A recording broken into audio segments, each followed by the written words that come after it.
자, 이제 중개부터 우리 용어는 한번 다 읽어봤는데 중개부터 우리 세부적인 거 한번 좀 볼게요. 중개의 일반적 정의 뭐 이렇게 쭉 있고 이제 중개에도 3요소라는 개념이 있어요. 이제 보면 일단 중개대상물이 있고 여기 매도 매수 얘네를 우리가 뭐라고 부르냐면 거래 당사자라고 불러요. 그러면 매매는 누가 하는 거예요? 거래 당사자가. 무슨 물건을 가지고 하는 거죠? 중개대상물. 그러면 중개라는 행위를 하는 사람은 뭐만 하는 거예요? 알선만 하는 거죠. 그렇죠? 그러면 이 중개 행위를 하는 사람이 하는 행위는 알선 행위고, 이 알선을 우리는 사실행위라고 법률용어로 불러요. 그 다음에 여기서 이제 매도와 매수인이 하는 게 매매 계약이잖아요. 그쵸? 여기 매도하고 매수가 하는 게 매매 계약. 이런 매매 계약을 우리는 무슨 행위라고 부르냐면 법률행위라고 불러요. 이렇게. 그러면 이제 사실행위하고 법률행위의 이제 차이점을 좀 말씀드리면, 일단 법률행위는 효과가 발생이 돼요. 법적인 효과. 자, 어떤 효과가 발생이 되냐면 매매계약을 체결하잖아요. 그러면 매매계약 체결한 대로 매도인은 뭐를 이전할 의무가 생겨요? 소유권. 그 다음에 매수인은 뭐를 지급해야 할 의무가 생겨요? 대금. 이게 이제 효과라는 거죠. 근데 이 사실행위는 그런 효과가 발생하지는 않는 행위. 그러니까 이런 법률행위처럼. 다만 이런 알선이라는 행위 자체가 존재는 하잖아요. 그리고 이런 법률행위를 할 수 있도록 조력하는 행위, 이런 거를 사실행위다, 이렇게 이제 표현을 해요. 그래서 우리 중개는 알선 하는 것이다. 이게 법률 2조의 1호의 규정이라고 하면, 우리 대법원은 중개를 뭐라고 정의를 하냐면 법률행위 성립에 조력하는 사실행위다, 이렇게 또 판시하고 있어요. 그러니까 우리 요 사실행위라는 표현도 좀 기억을 하고 계셔야 되고, 우리 중개는 무슨 행위다 그러면 틀려요. 법률행위 아니고 사실행위다. 우리는 그냥 도와만 주는 거구나, 이런 느낌 기억하셔야 됩니다. 여기 보면 뭐 연결한다 뭐 이런 말 나와죠. 연결. 우리 이제 도와만 주는 거, 우리가 직접 사고 팔고 하는 그런 역할을 하는 것은 아니다. 자, 이제 뒷장 한번 좀 넘겨 봐 주시면요. 여기 니은번의 판례 지문인데, 이 판례 지문 좀 잠깐 소개할게요.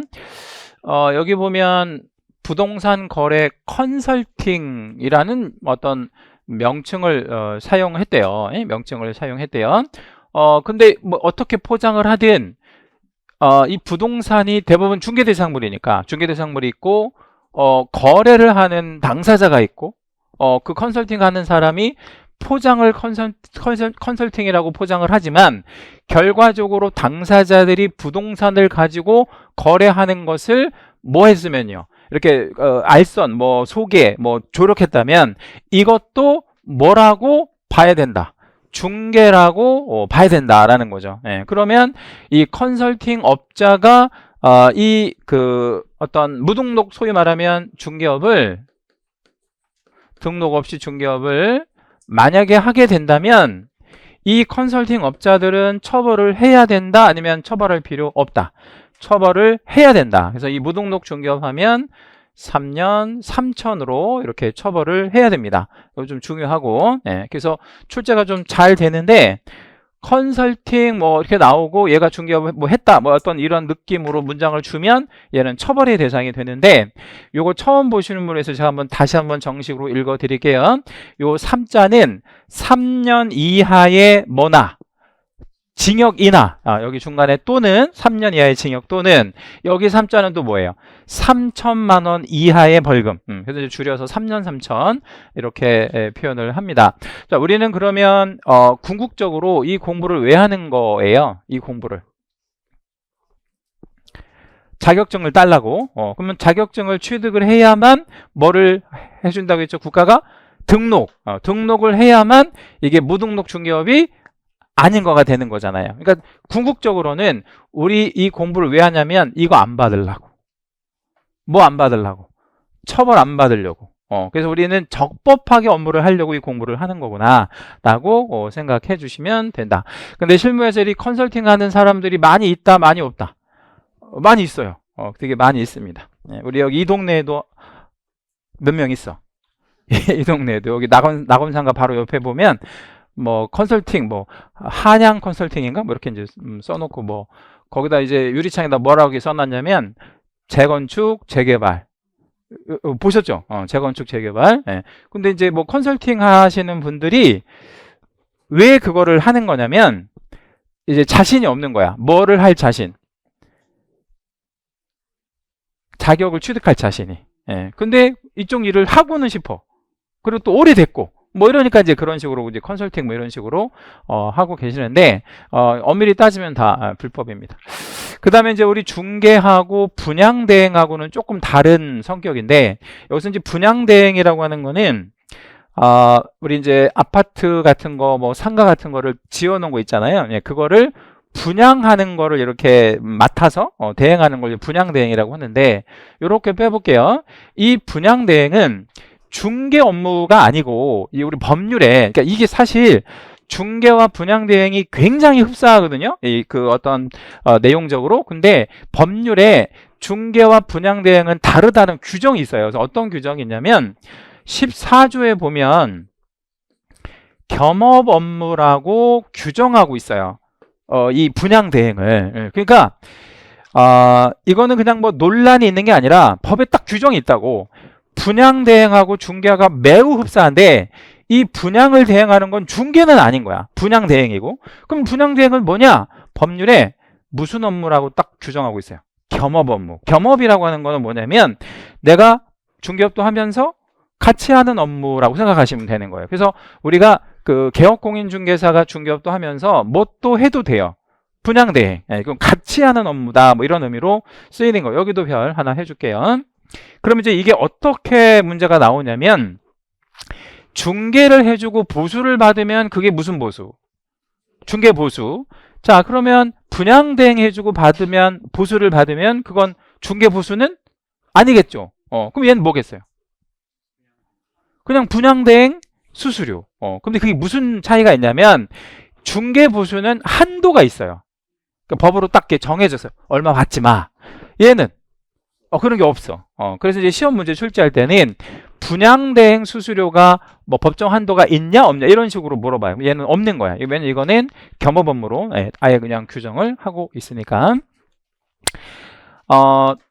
나중에 이제 뭐 나중 문제이긴 한데 혹시 이제 우리 그 공부를 하시는 분들 중에서 이런 것도 좀 미리 말씀을 좀 드리면 나는 이제 부동산 쪽 일을 하고 싶은데 좀 많이 배워서 좀 잘하고 싶다. 그럼 제가 추천드리는 게 요런 거 한번 해보시는 거 제가 추천드리고 싶어요. 그러니까 분양대행이라고 하는 건 이제 그렇게 딱 지어놓거나 짓고 있는 뭐 주택이나 상가를 이렇게 파는 거를 대행하는 거잖아요. 근데 이 분양대행 쪽에 이제 그 뭐 어떤 대행사라든가 이런 데서 아니면 이런 시행사에서 분양팀을 갖고 있는 경우도 되게 많거든요.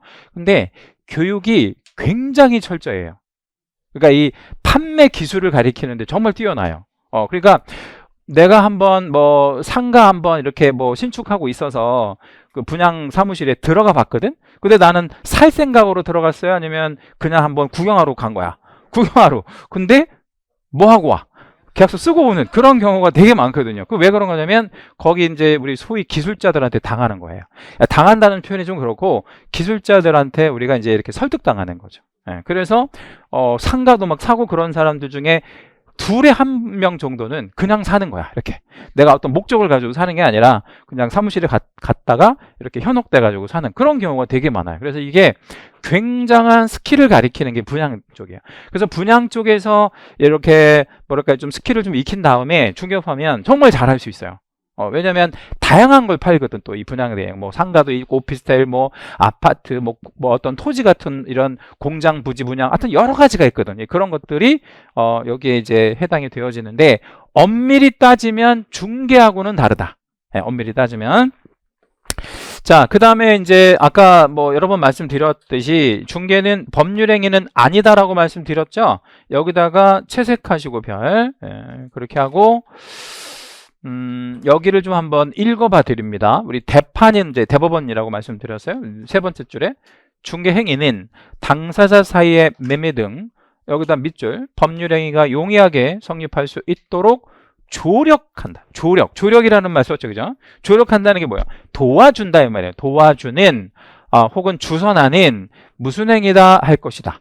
사실행위라 할 것이다. 이렇게 우리 대법원이 정의하고 있어요. 그러니까 중요한 거는 중개는 법률행위가 아니에요. 직접적으로 우리가 사고팔고 하는 게 아니라 사고팔 수 있도록 우리는 도와주는 느낌이다. 네, 이렇게 생각을 해주셔야 돼요. 여기 보면 이제 법률행위하고 뭐 이런 사실행위하고 이제 구분을 해놨는데 이 법률행위 자체는 이런 여러 가지 사실행위들이 모여서 만들어지는 걸 법률행위라고 해요. 이런 거는 이제 우리 과목에서 이제 뭐 어떤 주되게 배우는 내용이라기보다는 민법 시간에 자세히 배울 겁니다. 자, 그 다음에 이제 보조적 준비행위다 이런 말 나와 있는데 우리는 어떤 일이 성사될 수 있도록 뭐 해주는 거냐면 준비해 주는 거야. 이렇게 뭐 팔고 사고 할 수 있도록 도와주는 그런 준비적인 어떤 단계에서 하는 거구나. 힘써주는 거다. 이렇게 생각하시면 되겠고, 독자적 행위다 이 말이 이제 어떤 말이냐면 우리 중개는요 대리 행위하고는 구분돼요. 이게 무슨 얘기냐면 매도인을 대신해서 팔아준다 이 개념이 아니고 우리가 하는 행위 자체는 독자적인 행위예요. 그러니까 우리 개업공인중개사의 정신세계에서 야 이거는 이런 식으로 좀 파는 게 좋겠다. 그리고 매도인한테 이렇게 접근하고 매수인한테 이렇게 접근하는 게 좋겠다라고 우리 스스로 생각을 하는 것이지 누구를 대신하는 이런 개념은 아니라는 거예요. 그래서 독자적 행위다 뭐 이런 얘기고, 상행이라는 말은 좀 중요한 말이에요. 여기서 이제 상행위에다 우리 별 하나만 해줄게요. 네, 그리고 나서 이런 말이 써 있어요. 상인이 영업을 위하여 하는 행위는 상행이다 뭐 이런 말 써 있잖아요. 그리고 우리는 상인의 지위가 있다 그랬잖아요. 그쵸? 그러면 여기다 이렇게 한 번만 적어주세요. 우리 개업공인중개사는 그 중개행위를 해주고 보수를 받을 수 있다 없다? 있는데 그게 당연한 보수 청구권을 갖게 된다라는 거예요. 이 당연한 보수 청구권이라는 게 무슨 얘기냐면 이게 좀 어려운 말인데 제가 간단한 사례 하나만 드려볼게요. 여러분이 한번 판단해 보세요. 우리가 식당에 가서 밥을 주문해서 밥을 먹었어요. 식당이라고 말씀드렸어요. 우리가 이제 뭐 영업하는 장소 식당 밥을 뭐 주문해서 먹었어요. 나갈 때 돈 내야 돼, 안 내도 돼?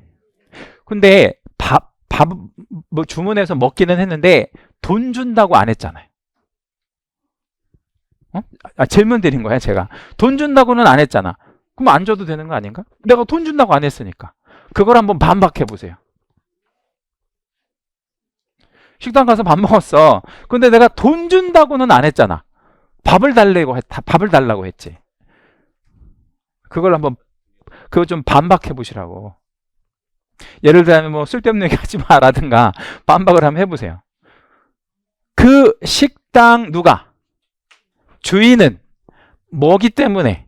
상인이기 때문에 식당 주인한테는 뭐가 있어요? 보수 청구권이 있는 거지. 그러니까 우리가 뭐를 준다고 안 했어도 보수를, 우리가 식당 가서 밥 먹으면 당연히 뭘 줘야 돼? 밥값을 줘야 되죠. 그죠? 돈 없는데 밥 먹으면 어떻게 돼? 돈도 없고 카드도 없고 아무것도 없는데 밥 먹으면 그걸 우리는 무전 취식이라고 하고요. 그거를 사기라고 우리는 처벌합니다. 돈 없이 밥 먹으면 안 돼요. 자, 아무튼 이렇게 생각하시면 되겠고, 자, 중개의 종류. 이 중개가 이제 사실 이런 거 이렇게 중요하지는 않는데 학자들이 이런 걸 이렇게 다 이렇게 구별을 해놨어요. 이쪽 그 중개 쪽도 학자가 있거든요. 그래서 한번 그걸 한번 좀 알아볼 건데, 상사중개와 민사중개 이런 식으로 구분을 하잖아요. 일단 우리는 여기다가 민사중개 쪽에다가 밑줄 하나만 좀 하겠습니다. 그러면 상사중개는 우리 어디 가면 볼 수 있냐면 가락동, 노량진. 가락동하고 노량진의 공통점, 시장이 있죠. 시장이 있잖아. 근데 거기 시장에 새벽녘에 가면 무슨 시장이 열릴까요? 도매시장이. 그러면 도매시장에서는 누가 팔고 누가 사요? 정확하게 답변해봐요. 도매상인데 누가 팔고 누가 사? 도매상이 팔고 소매상이 사가잖아요. 그럼 둘이 상인데 상인 간의 거래잖아요. 그럼 우리 이 가락동이랑 노량진에는 중개하는 사람들이 있어요. 모자 쓰고 모자에 번호 있어. 그리고 이 사람들은 우리는 잘 모르는 손으로 이렇게 막 그 대화하잖아요. 뭔지 알죠? 그걸 이제 상사 경매인이라고 하거든. 근데 이게 중개예요. 그런 걸 무슨 중개라고 해? 상사 중개. 근데 우리 부동산 중개는 이런 시장이 없어. 그래서 우리 부동산 중개는, 여기 부동산 중개는 무슨 중개에 들어간다? 민사. 그러니까 사인 간의 거래 시장만 있다. 이거 상사 중개 시장은 아니다. 뭐 이런 느낌. 그 다음에 이제 개공이 어디까지 관여해야 되느냐, 도대체 어디까지 관여해야 되느냐에 따라서 우리가 이제 지시중개 그리고 이제 참여중개 뭐 이런 말이 있는데, 여기다는 참여중개에다가 밑줄을 좀 하나만 해주시고요. 지시중개라고 하는 거는 어떤 거냐면 정보만 주는 거야. 어디 가면 팔려고 내놓은 그 물건이 하나 있어요. 이렇게만 알려주는 거야. 그리고 그 정보만 주고 돈을 받아요. 계약서 안 써도. 그건 무슨 중개? 지시중개. 이걸 이제 같은 말로 전시중개라고 얘기도 하는데, 참여중개는 뭐냐면 이 정보만을 주면 어떤 대가를 받을 수는 없고 뭐까지 해줘야 돼. 적극적으로 참여해서 계약서까지 끌어내주는. 뭐 그러니까 얘는 우리 공인중개사법에서는 참여중개를 중심으로 규정하고 있어요. 뭔 얘기냐면 계약서를 써야 우리는 돈을 받는다. 그러니까 적극적으로 완성을 시켜야만 된다. 이 개념을 참여중개라고 얘기해요. 그냥 개념 정도만 알고 계세요. 자, 그 다음에 여기는 좀 중요해요. 여기다는 별을 하나만 하겠습니다. 3번에다가. 자, 이게 뭐냐면 단독중개는 개공이 몇 명이 하는 거, 혼자 하는 거. 그 다음에 공동중개는 몇 명 이상이 하는 거, 2명 이상이 하는 거. 이제 그런 느낌만 가져가시면 돼. 자, 실무의 개공들은 단독중개를 선호할까요? 공동중개를 선호할까요? 단독중개. 자, 왜 단독중개를 선호할까요? 보수를 양쪽에 다 받으니까. 그래서 얘를 실무용어인데 양타라고 그래요. 그냥 우리 실무 개공들은 양타라고 해야 알아들어. 그러니까 실무 개공들은 단독중개 이러면 못 알아들어요. 왜냐면 공부한 지가 오래돼가지고 그냥 양타 이러면 알아듣는 거예요. 공동중개는 뭐겠어요, 그러면? 응? 그러니까 2명 이상의 개공이 협력하는 뭐 이런 방식인데, 이거를 실무에서는 단타라고 해요. 단타. 그럼 우리 당연히 양타가 좋죠. 응? 양타가. 자, 이제 법적 근거에 따른 구분이 있는데, 우리나라는 부동산 중개를 업으로 할 때 아무나 할 수 있다, 아무나 못한다. 아무나 못해요. 그래서 우리나라는 공인중개 방식입니다. 공인중개 제목만 밑줄 한번 해주시고요. 아무나 못하는 방식. 그러니까 일반적 금지를 의미해요. 근데 예전에는요, 그러니까 제가 말씀드리는 예전이라고 하는 거는 1985년이에요. 얼마 되지도 않았어. 1985년 전에는 그냥 했어요. 뭐를? 중개업을. 나 오늘부터 중개업 하고 싶어? 그냥 했어. 이렇게. 나 그냥 했다고. 근데 지금은 그냥을 못해요. 그래서 이제 예전에는 사중개 시장이었는데 지금은 공인중개 시장으로 바뀐 거예요. 뭐 그런 개념이라고 생각하시면 되겠고, 중개 대상물이 어디에 있느냐에 따라서 국내, 국제, 요거는 아마 맞추실 수 있을 건데, 우린 이제 무슨 중개에 들어가요? 국내 중개. 국내 중개. 그 다음에 6번도 별 하나만 해주시고, 여기는 채색을 좀 잡으세요. 일방중개 특히 중요한데, 제가 여기다가 그림을 좀 그려 드릴게요. 이 그림을 좀 그려 주시면 좋을 것 같아요.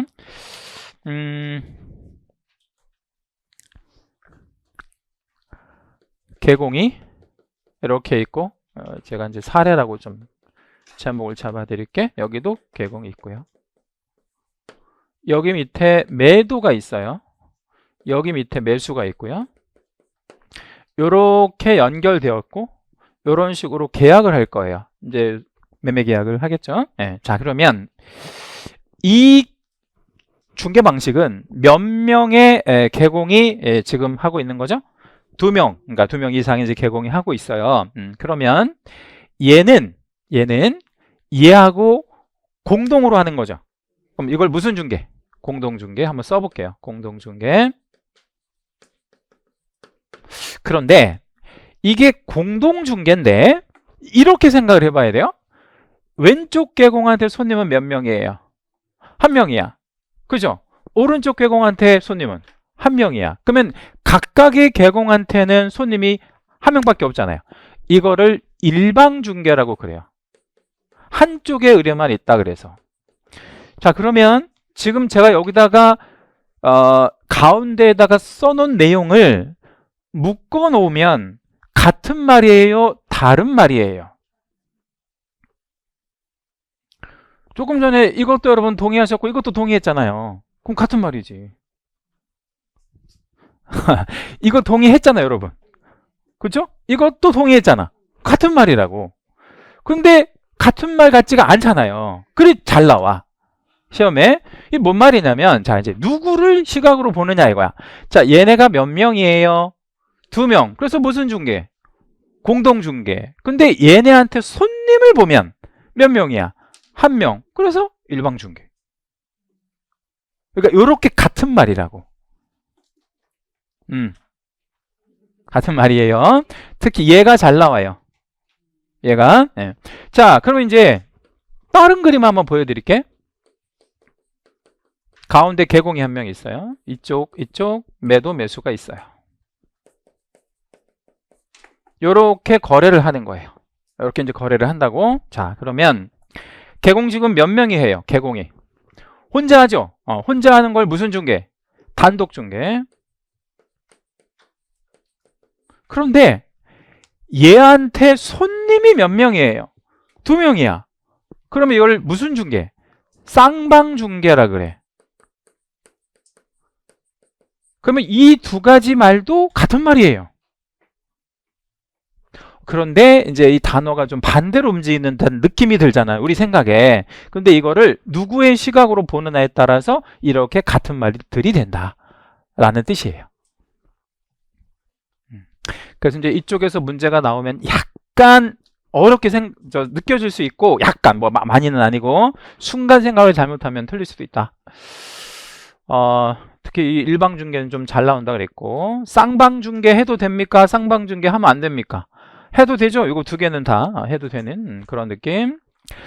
자, 이제 양가로 4번에 보면 여기 중개 대상 권리 뭐 이런 말 썼어요. 이 권리라는 단어에다가 우리 동그라미를 좀 하나만 해 주시고요. 권리는 뭐 기본적으로 물권과 채권으로 나눠 가지고 여러 가지 이제 권리가 있는데, 매매를 하면 무슨 권리가 넘어가죠? 소유권. 그쵸? 근데 이게 임대차라고 가정해 볼게요. 임대차. 그럼 무슨 권리 하나가 만들어져요? 임차권. 그죠? 자, 그러면 얘네가 매매 말고 어떤 물건의 중개대상물에다가 근저당을 설정을 했어. 근저당을. 그럼 무슨 권리가 만들어지는 거야? 근저당권. 그러니까 중개라고 하는 거는 꼭 뭐에만 개입할 필요는 없는 거야. 소유권에만 개입할 필요는 없는 거예요. 그럼 어떤 권리에도 개입할 수 있냐면, 여기 보면 지역권, 전세권, 저당권, 가등기 담보권, 양도담보, 뭐 임차권, 환매권 여러 가지에 뭐 이렇게 개입할 여지가 있다라는 거예요. 그런데 이 많은 권리를 우리가 다 일일이 외울 수가 없잖아요. 그래서 이제 기준을 좀 말씀드리면, 여기 보면 이런 말이 나옵니다. 계약을 원인으로 득실 변경이 발생되는 권리일 것. 그죠? 중요한 말인데 여기다가 별을 하나만 잡을게요. 되게 간단하게 정리를 해보면 이렇게 한번 정리해 볼 수 있습니다. 여기다 사례 한번 넣어볼게요. 소유권은 뭘로 득실이 이루어질 수 있어요? 계약으로. 그렇죠? 그럼 무슨 계약으로? 매매로. 매매 계약으로 소유권의 득실이 이루어질 수 있잖아요. 그러면 매매라는 행위에 우리 중개가 개입할 수 있다 없다? 있다. 그러면 소유권이라는 권리는 중개 대상 권리인 거예요. 맞죠?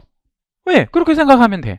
다시 한번, 소유권이라는 권리는 매매라는 법률 행위가 있으니까 중개가 개입할 여지가 있는 거예요.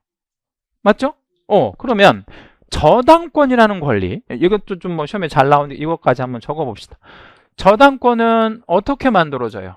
뭐 저당권, 근저당권 같은 말이에요. 저 어떻게 만들어져? 설정계약. 예, 저당권 설정계약. 이름이 그냥 설정계약이야.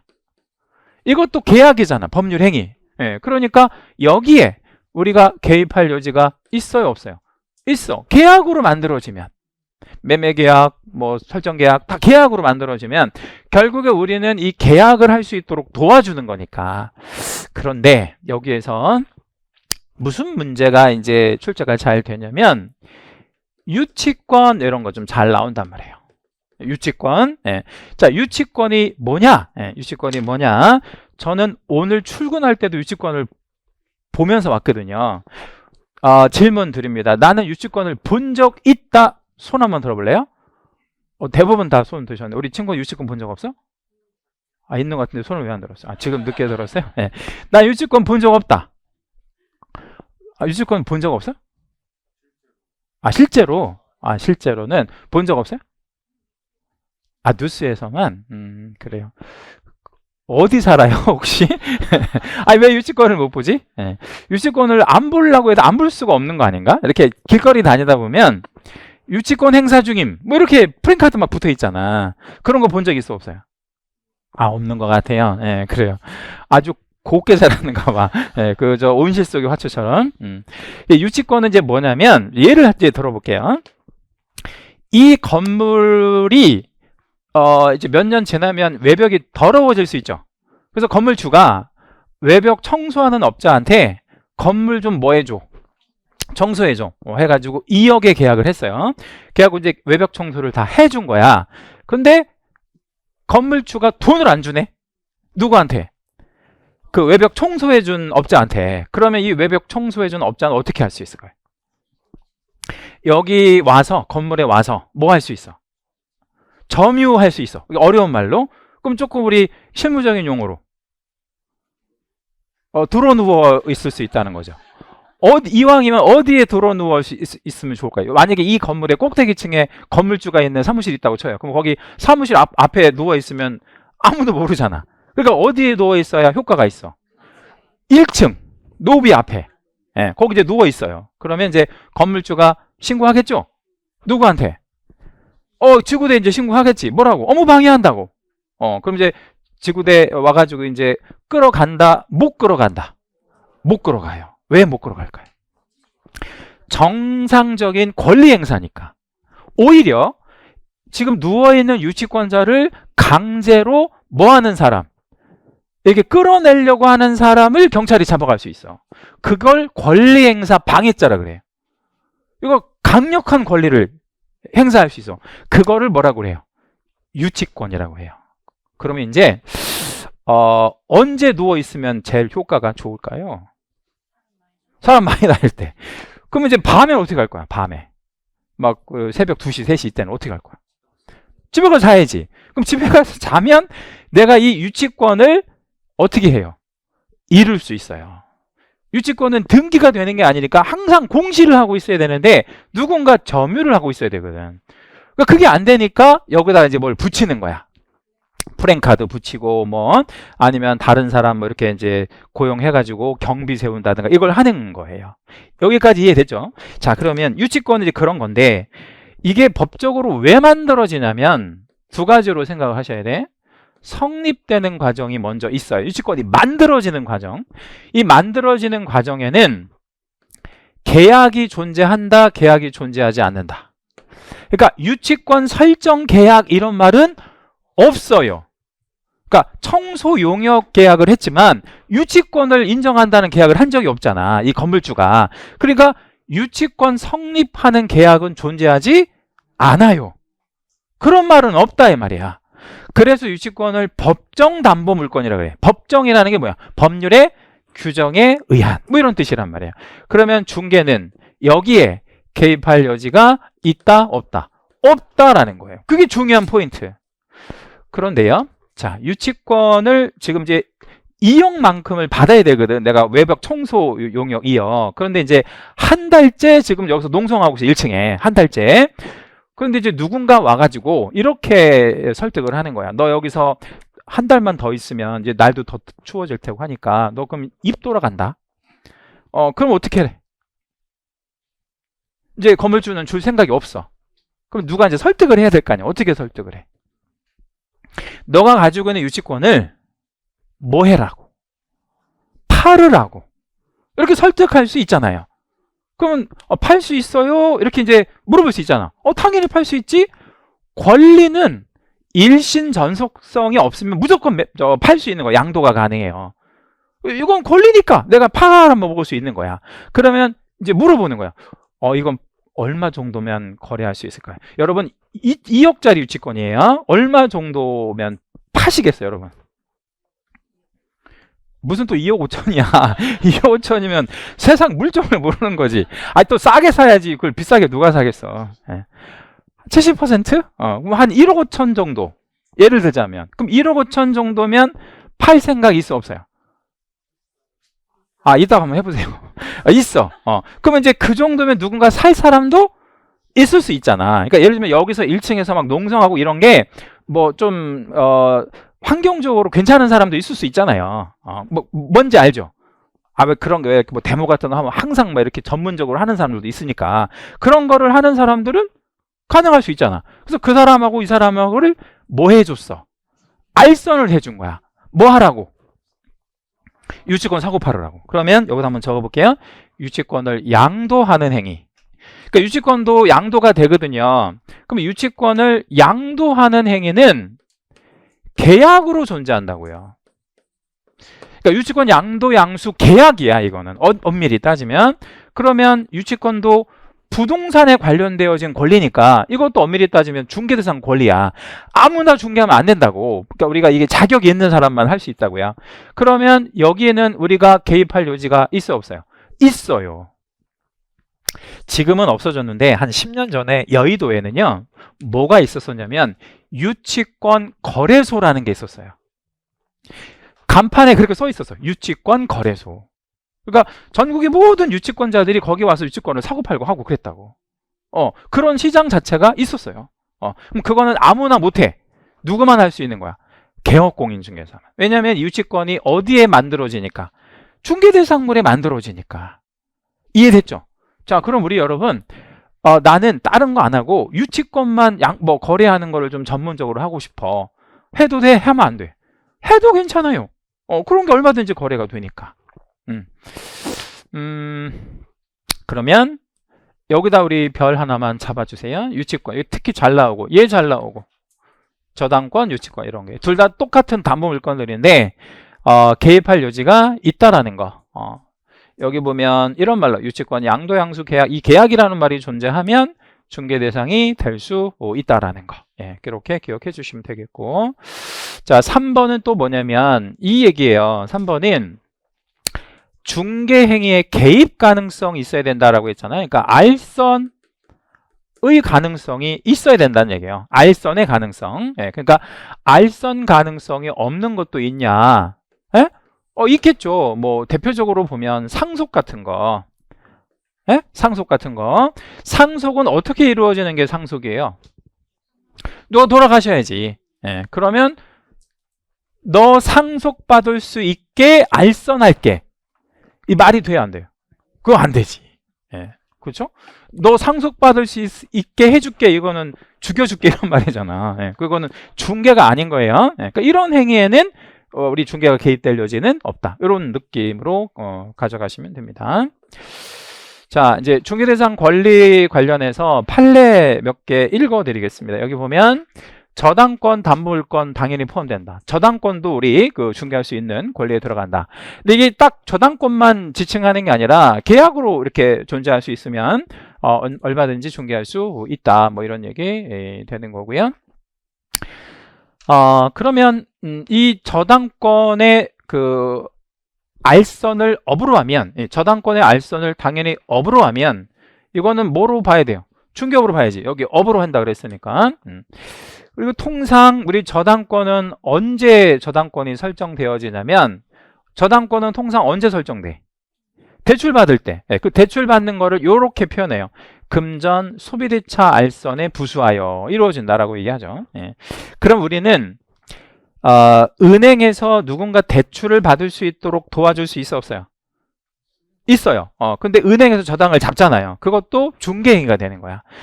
우리 그러면 은행에서 중개보수 받을 수 있다 없다? 있다. 은행도 중개보수 줍니다. 예. 그러니까 그런 거를 우리가 업으로 할 수 있다라는 뜻이고, 그 다음에 여기 이제 금전채권이 하나 나왔는데, 예, 이 금전채권은 일단 뭐 쉬운 우리나라 말로 바꾸면 받을 돈 뭐 이런 뜻이에요. 예? 받을 돈. 그냥 돈이야, 돈. 금전채권이니까. 그럼 얘는 부동산이에요? 부동산이 아니에요? 부동산이 아니에요. 얘는. 그러니까 얘는 결론을 뭐라고 해야 되냐면, 여기에 만약에 우리가 개입해서 중개를 하든 뭐를 하든 그거는 무슨 행위에 해당하지 않는다. 중개행위에 해당하지 않는다고 해야 돼. 예, 이거는 그냥 돈이잖아, 돈. 그렇죠? 그럼 이제 뭐하고 헷갈리냐면 얘랑 헷갈려. 그쵸? 요거랑 헷갈린단 말이에요. 그래서 제가 2번, 3번을 묶어가지고 사례를 하나 좀 드려볼게요. 여기다 사례 하나만 적어 놓으세요. 개공이 있고요. 매도 있고 매수가 있는데, 이 매수가 잔금이 좀 부족하다고 개공한테 얘기를 했어요. 그렇죠? 예. 그리고 대출 좀 소개해 주세요. 자, 참고로 개공한테 대출을 좀 이렇게 부탁해서 우리가 대출을 받잖아요. 그러면 내가 알아보는 금리보다 비싸다, 싸다? 싸다. 일반적으로. 왜냐면 개공은 이제 은행하고 뭐 협약까지는 좀 그렇더라도 은행하고 지속적인 거래를 하잖아요. 어떤 거래냐면 대출을 소개하고 하잖아. 그래서 은행에서 이제 그런 게 있어요. 그러니까 우리 그 지점장이 각 은행의 지점장이 금리를 조금 할인해서 대출해주는 제도가 있다 없다? 있어요. 그러니까 그런 걸로 알선을 해주는 거야. 그러니까 뭐 예를 들자면 그냥 내가 은행 가면 뭐 3.7% 담보대출 받을 건데 개공을 통해서 받으면 3.6 정도, 많이는 아니더라도. 그러니까 개공한테 소개해달라고 부탁하는 경우 되게 많아요.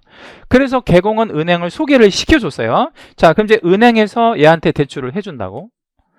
그냥 해줘요? 아니면 뭐 잡고 해줘요? 뭐를 잡냐면 이 매매 계약을 통해서 물건을 사드릴 거 아니야. 그 물건에다가 뭐를 잡고, 저당권을 잡고, 그러니까 담보대출을 해주는 거지. 맞죠? 예. 자, 그러면 우리 개공은 은행한테 중개보수 받을 수 있다 없다? 있어요. 왜요? 중개했으니까. 근데 뭐가 중개? 여기 대출해준 게 중개예요? 아니면 저당 잡은 게 중개야? 저당권. 이것 때문에, 여기서 중개라는 건 요것 때문에 그런 거야. 여기 중개라고 하는 거는 얘 때문에 중개가 되는 거라고. 여기 나와 있는 대출, 소위 말하면 금전채권을 발생하게 했다고 해서 우리가 보수를 받는 게 아니고, 엄밀히 따지면 뭐를 은행에서 잡았으니까? 저당을. 그래서 중개가 되는 거야. 이해됐죠? 자, 그러면 만약에 은행이 신용대출을 해줬다고 가정해 봅시다. 신용대출. 그러면 중개가 아닌 거야. 신용대출이니까. 이해됐죠? 그래서 이거는 저당권이 설정이 되어지는 과정을 우리가 개입했기 때문에 보수를 받는 거다라고 생각하시라고. 그러니까 엄밀히 따지면 금전채권에 개입하는 게 아니라 이 금전채권하고 뭐하고 같이 만들어져. 통상은 저당권하고. 그러니까 여기에 개입을 하는 거다라고 생각을 하셔야 돼요. 자, 그 다음에 이제 4번은 대법원 판례가 아니고, 여기 보시면 서울행정법원 판결이라고 되어 있잖아요. 대법원이 아니고. 그죠? 그래 놓고 여기 이제 사건 번호를 보니까 2001년도에 이제 저 행정소송 들어갔는데, 불합격 처분에 취소를 해달라고 하는 행정소송에서 수험생들이 승소한 사건인 거야. 그러니까 이 2001년도에 무슨 일이 있었냐면 이렇게 됐어요. 유치권은 중개 대상이 아니다라고 낸 거야. 공단에서. 근데 수험생들이 뭐야? 유치권은 될 수도 있어. 라고 주장을 한 거예요. 그래가지고 이제 이거 유치권 판례는 대법원 판례가 아니고 서울 행정법원 판례인데 이거 이상으로 중요해요. 한번 읽어봐 드릴게요. 유치권은 일신 전속적이 아닌 재산권으로서, 여기 일신 전속이라는 말을 쓰잖아요.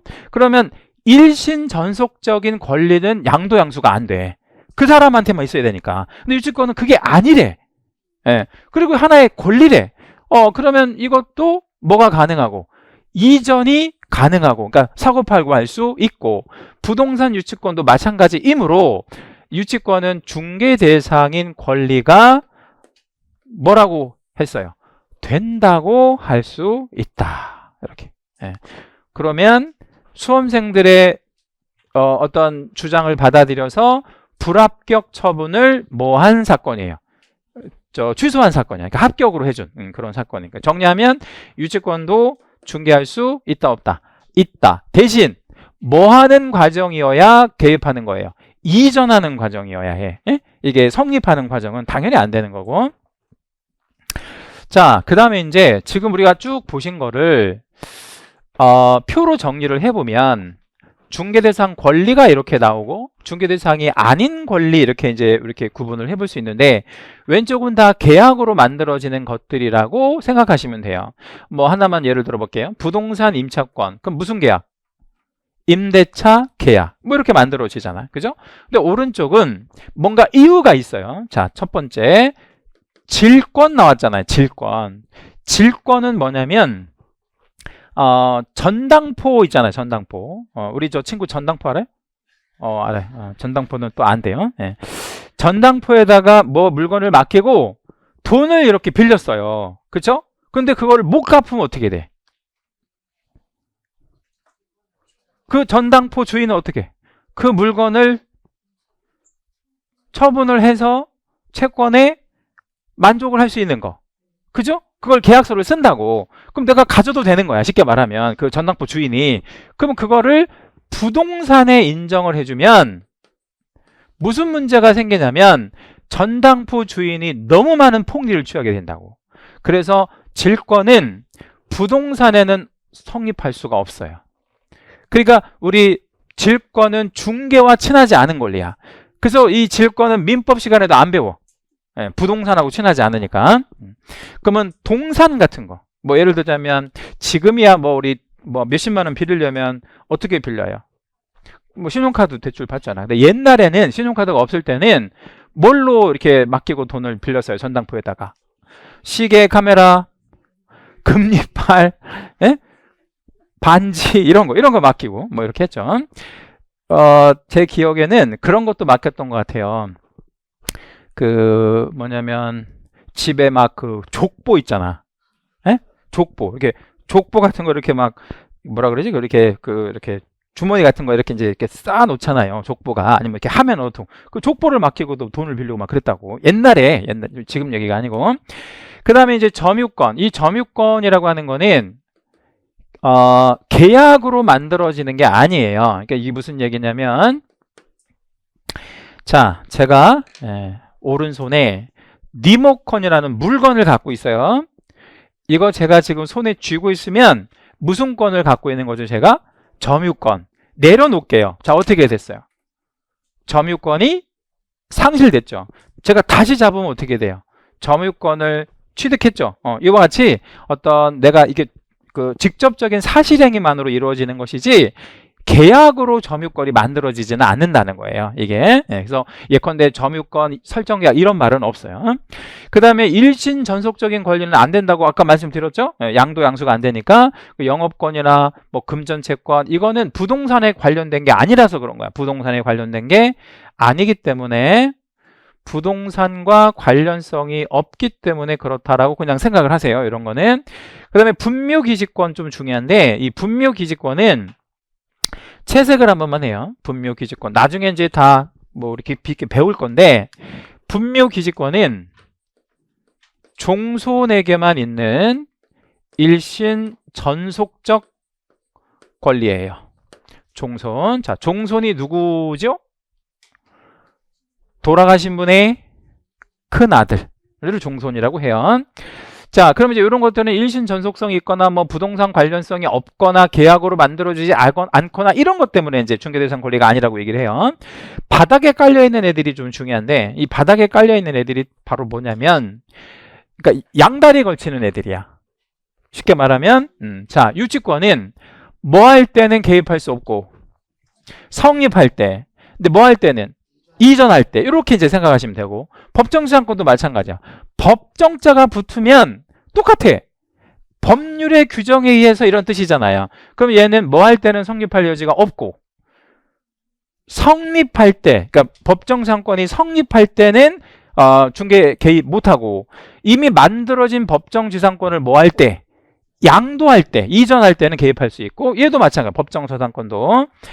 그리고 이제 환매권이라고 하는 게 있는데 이 환매권이라고 하는 거는 이렇게 한 번만 적어요. 이거는 이제 그 환매라는 게 무슨 얘기냐면 내가 지금 팔지만 나중에 뭐 할게, 다시 사갖고 올게. 그리고 상대방이 그걸 이제 승낙해서 환매권 등기를 하는 거를 이제 환매권이라고 하는데 얘는 성립, 환매권의 이전 모두 개입할 수 있어요. 성립, 이전 모두 개입할 수 있는데 딱 하나 안 되는 게 있고요. 그게 뭐냐면 재매매, 같은 말로 환매권을 행사하는 과정이 존재할 수 있는데 여기는 개입할 여지가 없어요. 이건 왜 개입할 여지가 없냐면 환매 계약을 처음 체결하면서 나중에 이러저러한 상황이 되면 너한테 다시 이거 돌려줄게 라고 이미 승낙을 했기 때문에 개입할 여지가 없다고 보는 거야. 그래서 이렇게 환매권 같은 애들을